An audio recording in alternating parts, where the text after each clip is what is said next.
Bueno, chicos, vamos a empezar con el tema de geometría. Y para empezar con el tema de geometría, primero tenemos que dar una introducción sobre vectores. Les doy unas nociones de recordatorio de los vectores porque sé que lo han trabajado en física y muchas de estas cosas que yo les voy a contar, pues ya ustedes las recuerdan, ¿vale? En matemáticas vamos a considerar los vectores con coordenadas, el vector u de coordenadas u1, u2, u3 y el vector v de coordenadas v1, v2, v3. Vamos a empezar con las operaciones con vectores y la primera es la suma de vectores. Pues para poder sumar dos vectores se suman coordenada a coordenada, primera más primera, segunda más segunda y tercera más tercera. ¿Cuál es la interpretación geométrica de la suma de vectores? Bueno, pues lo tenemos aquí, el vector u, el vector v, y si hacemos la suma de vectores, como ustedes la interpretan en física, es que ponen un mismo punto de aplicación para los dos vectores, dibujan el vector u y el vector v, y por la regla del paralelogramo nos sale la suma de vectores en esa diagonal.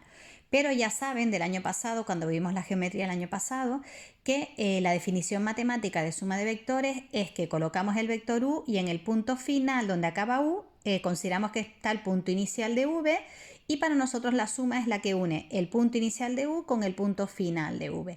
Al final, como ven, el dibujo pues es lo mismo. ¿De acuerdo? ¿Vale? Para física sí es necesario y es cierto que necesitamos aplicar las fuerzas sobre un mismo punto de aplicación y en matemáticas la definición que hacemos nosotros de suma es esta que está aquí.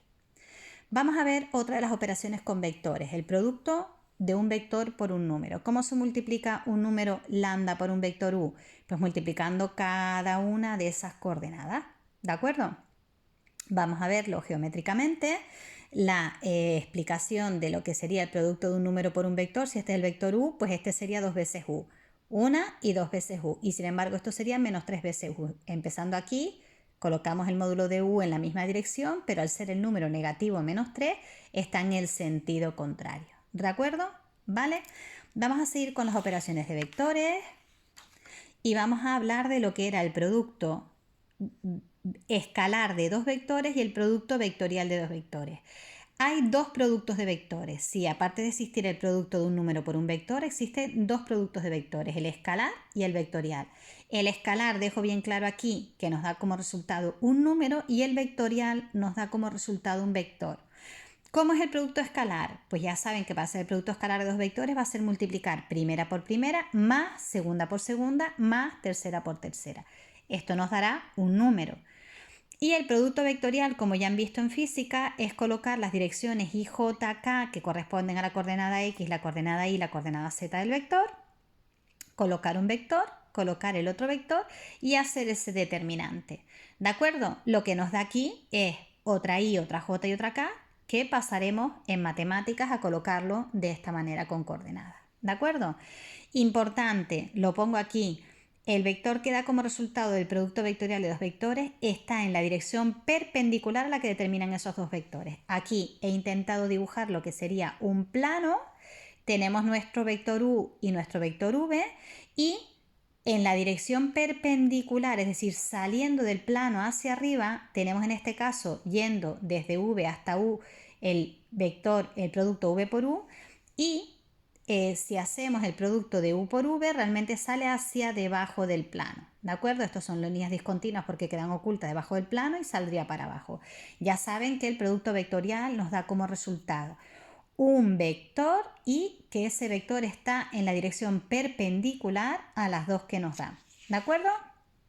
Vamos a seguir recordando cosas de vectores y nos vamos a recordar pues lo que es el módulo de un vector, que es la raíz cuadrada de la suma de las coordenadas al cuadrado, lo que es el ángulo que forman dos vectores, no lo he dibujado, pero sería si este es el vector u y este es el vector v, pues nos estamos refiriendo a este ángulo alfa, ¿vale? O sea que para hallar el ángulo que forman dos vectores, hacemos el producto escalar como u sub 1 por v1 más u sub 2 por v2 más u sub 3 por v3 partido del producto de sus módulos, que sería hacer el módulo de u de esta manera y de la misma manera hacer el módulo de v.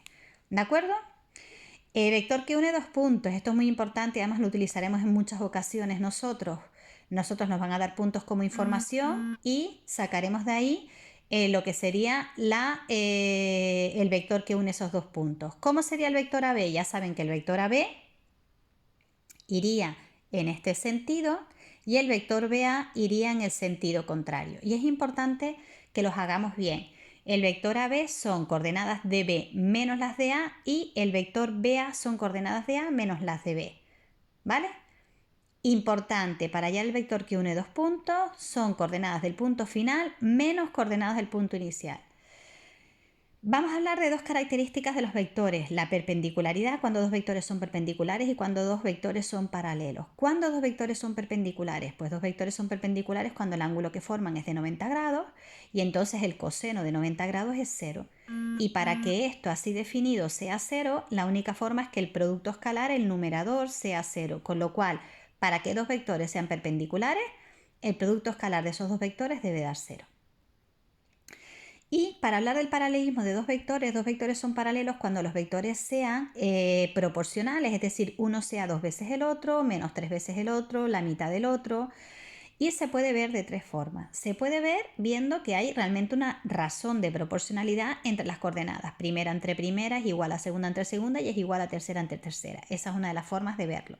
Lo hacíamos ya el año pasado. O podemos poner que uno de los vectores es unas cuantas veces el otro. De manera que si hacemos el producto de un número por un vector, al final nos queda multiplicada k por v1, k por v2 y k por v3. Y si igualamos los dos vectores, primera tiene que ser igual a primera, segunda igual a segunda, tercera igual a tercera. Si al despejar aquí la k, aquí y aquí nos da lo mismo, entonces los vectores son paralelos. Y por último, aprovechando el concepto que tenemos nosotros de matrices, si nosotros montamos una matriz H que tenga como fila las coordenadas del vector U y como fila las coordenadas del vector V, los vectores serán paralelos cuando el rango de esta matriz sea 1. ¿Por qué? Porque si el rango de esta matriz es 1, quiere decir que solo hay una fila linealmente independiente, es decir, solo hay un vector linealmente independiente y el otro está en la misma dirección. Es decir, esta fila es el doble de esta, es la mitad multiplicada por menos 3. ¿De acuerdo? En esos casos, aprovechando también el concepto de rango, el rango de esta matriz tendría que ser 1.